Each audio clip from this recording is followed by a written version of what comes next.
দোষী যে হবে ভাই সাজা দাও, কোনো অসুবিধা নেই।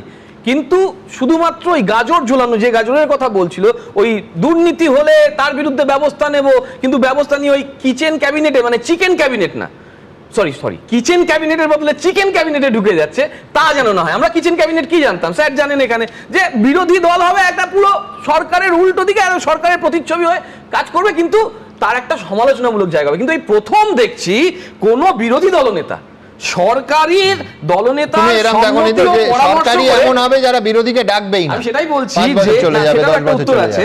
এই প্রথম কোন বিরোধী দলনেতা সরকারের দলনেতার সম্মতি ও পরামর্শক্রমে সরকারের গঠনমূলক বিরোধিতা করবেন। কিন্তু এ যাবৎকাল যেটা হয়নি, তুমি যেটা বললে তার সঙ্গে সঙ্গে একটা কথা বলবো, যে এ যাবৎকাল সরকারের কোনো ভালো কাজের বিজেপি যেমন কোনো সমর্থন বা কোনো প্রশংসাসূচক কথা বলেনি, সবসময় যেমন লক্ষ্মীর ভান্ডারকে ভিক্ষাবৃত্তি বলেছে বা আরো অনেক কিছু বলেছে, আমরা কিন্তু সেটা করবো না। মদন মিত্র আজকে সেটা দেখিয়ে দিয়েছেন।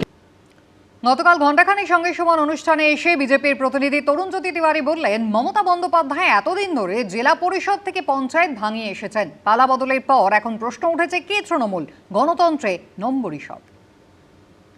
বিজেপির 208 আর গঠনমূলক বিরোধিতা করতে চাওয়া, না বশ্যতামূলক বলিনি, কিন্তু প্রিভিলেজ আনতে পারবেন না। তো ওই 208-এর সঙ্গে ঋতব্রতর 65 যোগ করে 273, ভাবা যায় 294টা আসনের মধ্যে 273 জন বিধায়ক শুধু ভাই আর বন্ধু। তরুণ যদি খাওয়াবে কবে? সুমনদা, এটা পুরো দেখছিলাম, something is rotten in the state of Denmark. সে বিখ্যাত কোটেশনটা মনে পড়লো, তারপর মনে পড়লো এই পশ্চিমবঙ্গে আছে, ডেনমার্ক না বলে কালীঘাট বলে মনে ভালো হয়। এটা পুরোনো কথা বলে না, যে সাপুরের মৃত্যু হয় সাপের কামড়ে। তো মমতা বন্দ্যোপাধ্যায় যেটা এতকাল করে এসছেন বিভিন্ন জায়গায়, জেলা পরিষদ হোক, পঞ্চায়েত হোক, আমাদের পঞ্চায়েতে আমরা কতগুলো পঞ্চায়েতে ছিলাম, খুব অল্প, সেটাকে হট করে লোকগুলোকে রাতেবেলা তুলে নিয়ে গিয়ে চেঞ্জ করে নিয়ে অদ্ভুত পঞ্চায়েত চেঞ্জ হয়ে গেল। এখানে চেঞ্জ হয়নি, এখানে দেখলাম ওই কে তৃণমূল চলে আসলো, ঋতব্রত তৃণমূল না মমতা বন্দ্যোপাধ্যায় তৃণমূল।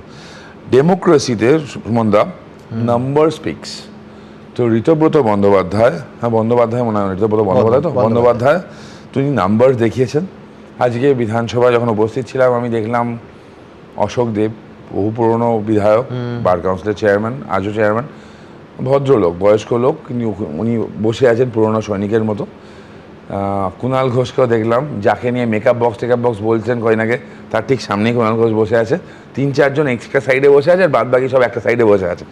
প্রাণের সখা, মানে একটা কিডনি বলতো যাকে, ববি হাকিম, সেও দেখলাম হাত ছেড়ে দিয়েছে। এবিপি আনন্দ, এগিয়ে থাকে, এগিয়ে রাখে।